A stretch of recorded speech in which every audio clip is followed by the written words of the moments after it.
The words dripped from his mouth like venom, amplified by the microphone, echoing across the ballroom of his wedding.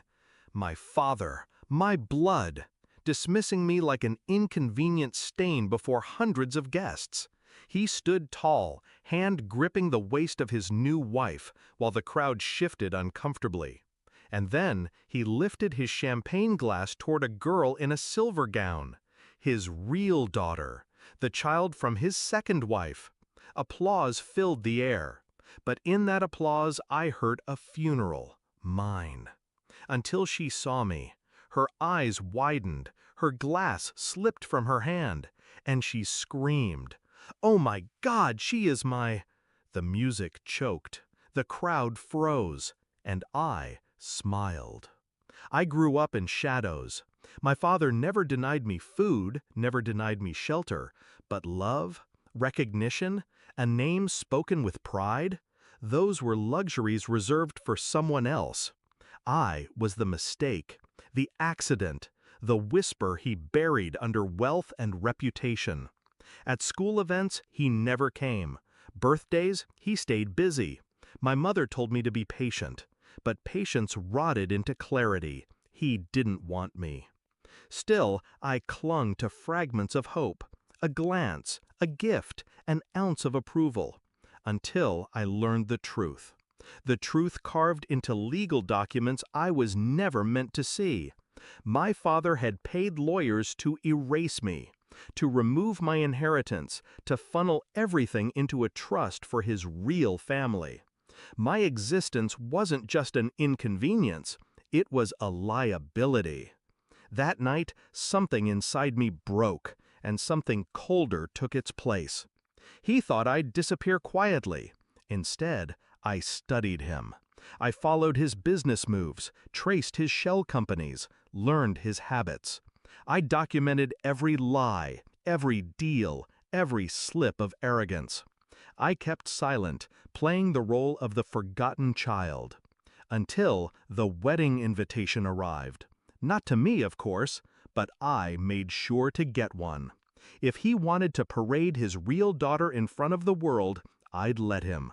Because I knew something he didn't. She wasn't his. The girl he adored, the heir he flaunted, the real child. I had proof. DNA doesn't lie. A discreet test, arranged months earlier, confirmed everything. His perfect family was built on a foundation of deceit, and I held the detonator. So I walked into that ballroom like a ghost wearing skin. Every chandelier sparkled above me. Every violin string sang of celebration. He thought I was invisible. He thought my silence meant surrender.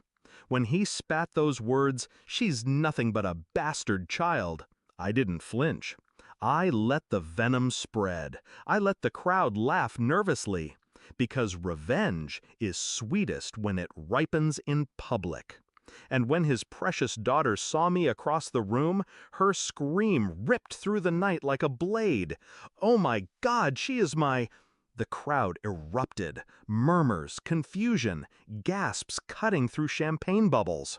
He paled, she trembled, and I raised my glass. The fallout was immediate. Whispers turned to questions. Guests asked about birth records, timelines, fidelity. His new wife's smile cracked like porcelain. Phones lit up with notifications. Because while the ballroom panicked, my evidence went live. Articles, photos, legal documents, the DNA report. Everything I'd gathered released to journalists, timed perfectly to the hour. Headlines bloomed. Business mogul lied about heiress. Fraud allegations emerge amid family scandal. Hidden child steps forward with proof. His empire began to rot in real time. The confrontation came not in shouts, but silence. My father cornered me in the marble hallway, away from the noise. His face was pale, his eyes bloodshot, his voice trembling with rage. "You planned this," he hissed. I looked him dead in the eye. "I learned from you." His hand twitched, as if to strike, but he stopped because cameras flashed behind us, witnesses, and he knew. The performance was over, the mask shattered. By dawn, his accounts were frozen. Investors withdrew. His wife packed her bags. His real daughter locked herself in silence. Reputation tainted, legacy poisoned. And me? I walked away untouched. Because revenge isn't about noise, it's about precision. Sometimes I think back to the moment he called me a bastard, the pride in his voice, the smugness in his smile. Now the world calls him worse: fraud, liar, disgrace. He wished me invisible, but I made sure everyone saw me, not as his mistake, but as his undoing. He built his empire on lies. I ended it with truth. And when people ask if I regret it, I answer simply, no. Because daughters like me don't wait for love. We build empires out of silence, and then we burn down those who tried to erase us.